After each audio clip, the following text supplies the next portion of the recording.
So for those of you who don't know me, Keir Macdonald, and my role on the manager research team is to find real asset strategies that are most suited to our clients' varied investment needs. And really what I'm going to focus on this evening are going to be those strategies which we see in more mature client portfolios. So question number one, what do we actually mean when we say real assets? I'm conscious that the term real assets is quite broad and can mean different things to different people. So I'm going to start off with the real asset strategies that we research here at Reddington. And, well, here they are. So what you'll notice is that the majority of these strategies are targeting either infrastructure or real estate assets. And they're focused on accessing these either via debt financing or equity ownership. Now, there's quite a range of strategies there with a range of different characteristics. So the next question is, how do we go about categorising them?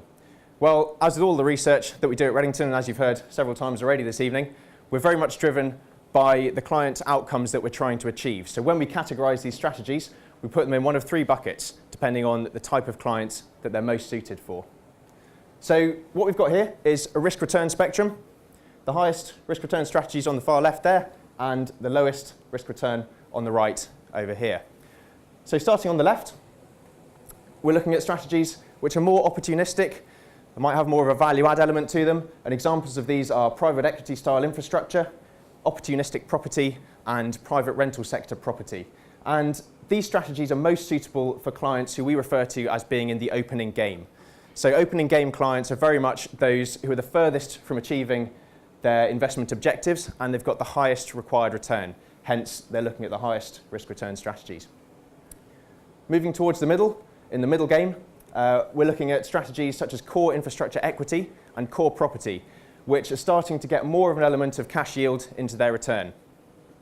Then as we move over to the right here, we're looking at strategies that are best suited to clients who are in what we call the end game. So end game clients are those who are closest to achieving their funding objectives. They're in a very strong position, and typically they'll be targeting self-sufficiency or buyout.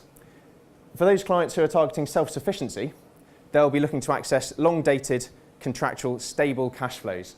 And in order to do that, the real asset strategies that are most appropriate are things such as long lease property, real estate debt, infrastructure debt, and unlevered infrastructure equity, namely renewables in that last category.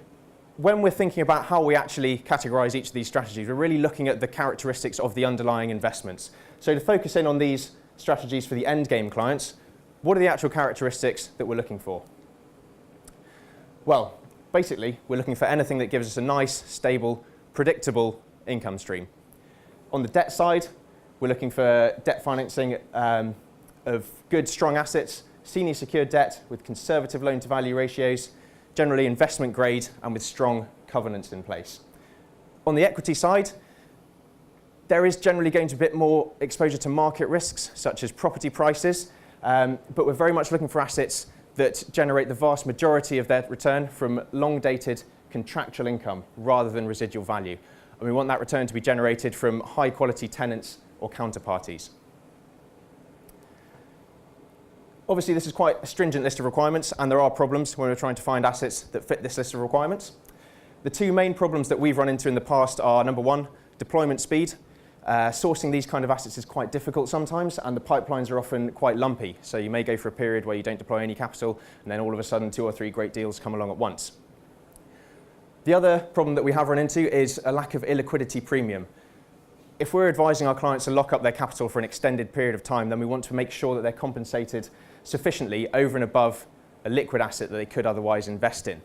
And the nightmare scenario for us is for these two risks to combine and for us to get into a situation where a client's allocated capital to a strategy and before a significant amount of that capital has actually been put in the ground, the illiquidity premium that they were trying to capture has dried up or has gone elsewhere. So how do we solve that problem? Well, one solution would be to allow a manager who's running a particular real asset strategy to maybe broaden their horizons a bit within that strategy, perhaps take more risk.